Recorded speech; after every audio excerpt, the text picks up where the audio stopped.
কিন্তু আমাদের সেরকম একটা বাইরের পরিবেশ দেখাই হয় না, আর বিশেষ সময় 24টা ঘন্টা ঘরের মধ্যেই থাকি। সেই দিক থেকে দেখলে কিন্তু এখন আপনারা বাজারে অনেক ধরনের মশলা পেয়ে যাবেন। তো ম্যাগি মশলা তারপরে সবারটাই ভাগাভাগি করে দেয়, আর রায়ান এখানে কিন্তু খাওয়া শুরু করে দিয়েছে। আর রায় কিন্তু সন্ধ্যা হয়ে এসেছে, আর যেহেতু সন্ধ্যা হয়ে এসে গিয়েছে তখন তো এখন হালকা খিদের জন্য কিছু রান্না করতেই হবে, সেটাই ভাবতেছিলাম। আর বারান্দায় দাঁড়িয়েছিলাম, তখন দেখতে পেলাম এই এতটুকু আকাশ, তার কারণ হচ্ছে আমার বারান্দা থেকে ঠিক এতটুকু আকাশই দেখা যায়। যেহেতু আমরা নিচতলায় থাকি সেহেতু কিন্তু আমাদের সেরকম একটা বাইরের পরিবেশ দেখাই হয় না, আর বিশেষ করে আমি কিন্তু একদম সবসময় 24টা ঘন্টা ঘরের মধ্যেই থাকি। সেই দিক থেকে দেখলে কিন্তু এতটুকু আকাশও আমার জন্য অনেক, আর এতটুকু আকাশ দেখেও কিন্তু আমার অনেক বেশি মন প্রশান্তিতে ভরে যায়। বেজে গিয়েছে 5:45, তো শুধু শুধু বসে না থেকে কিন্তু আমি রান্নাঘরে চলে গেলাম। এবারে রান্নাঘরে আসার পরে আমি কিন্তু বাস্কেটের মধ্যে হচ্ছে পাস্তা পেয়ে গিয়েছি, তো সেই পাস্তাটা আমি দেরি না করে বসিয়ে দিয়েছি। এখানে কিন্তু আমি তেলের মধ্যে পেঁয়াজ তারপরে ডিমগুলোকে ভালো করে ব্রাউন কালার করে ভেজে নিচ্ছিলাম, আর আমি কিন্তু অফ ক্যামেরায় পাস্তাগুলোকে ভালো করে ফুটিয়ে নিয়েছি আর সুন্দর করে সেদ্ধ করে নিয়েছি। পাস্তা আপনারা যখনই রান্না করেন না কেন অবশ্যই আপনারা একটা জিনিস খেয়াল রাখবেন, পাস্তা রান্নার সময় যখন আপনারা পাস্তাটাকে সেদ্ধ করবেন ঠিক তখনই কিন্তু পাস্তার মধ্যে পরিমাণ মতো লবণ দিয়ে দেবেন। তার কারণ হচ্ছে পাস্তার মধ্যে লবণ কিন্তু সেদ্ধ করার সময় দিলেই সবচেয়ে বেশি ভালো স্বাদ লাগে। তার কারণ হচ্ছে যখন আপনারা পাস্তাটাকে একটু ভাজবেন তেলের উপরে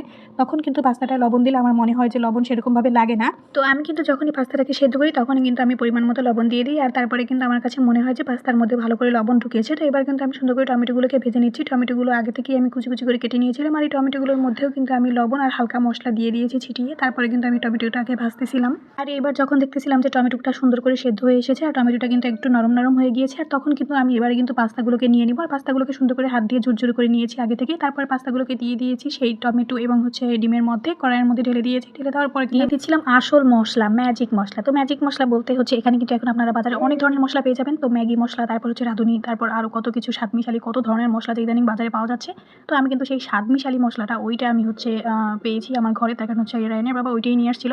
তো ওটাই আমি হচ্ছে প্যাকেট প্রয়োজন মতো দিয়ে দিয়েছি, 2 প্যাকেট দিয়েছি আমি, তার কারণ হচ্ছে একটু বেশি পরিমাণে যেহেতু রান্না করতে। তো আপনাদের এখানে আমি একটা মতামত চাই, সেটা হচ্ছে সবাই পাস্তা বেশি পছন্দ করেন নাকি নুডলস? তো এখানে কার কী পছন্দ অবশ্যই আমাকে কমেন্ট বক্সে জানাতে পারেন। আমার কিন্তু নুডলস পাস্তা কোনো ভেদাভেদ নেই, আমার নুডলস পাস্তা দুইটা কিন্তু একরকমই লাগে, আমার দুইটাই কিন্তু অনেক বেশি পছন্দ। তার মধ্যেও আমি সেরকমভাবে ভেদাভেদ করা গেলেও যদি ভেদাভেদ করতেই হয় তাহলে কিন্তু আমি ম্যাগি নুডলসটা সবচেয়ে বেশি পছন্দ করি। তারপর কিন্তু বাজারে একটা নুডলস পাওয়া যায়, সেটা হচ্ছে মিস্টার নুডলস। মিস্টার নুডলসটা আর ম্যাগি নুডলসের মধ্যে কিন্তু কোনো তফাতই আমি খুঁজে পাই না, দুইটার স্বাদ একই রকম, প্লাস দুইটার মশলাও কিন্তু একই রকম। সব ধরনের মশলাগুলোকে ভালো করে মেশানোর পরেও কিন্তু আমি অনেকক্ষণ তেলের উপরে রেখেছি, তার কারণ হচ্ছে যতটা সুন্দর করে নাড়াচাড়া করে মশলাটা মিক্স করা যাবে আর যতক্ষণ তেলের উপরে থাকবে ততক্ষণই কিন্তু আরেকটু ভাজা ভাজা হতে থাকবে, আর তাহলেই কিন্তু পাস্তাটা বেশি ভালো লাগে। তার কারণে আমি বেশিক্ষণ চুলার উপরে রাখতেছিলাম।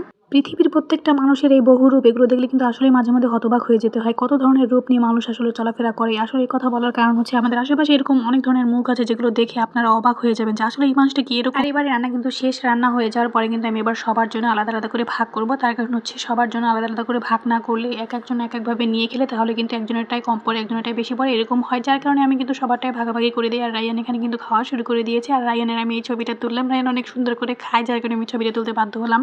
রায়ানের খাওয়ার ভিডিও যে কত আমার ফোনে আছে আর কত ছবি যে আমার ফোনে আছে তার কোনো শেষ নেই। তো আজকের ভিডিওটা এই পর্যন্ত, ভালো থাকবেন সবাই, আল্লাহ হাফিজ।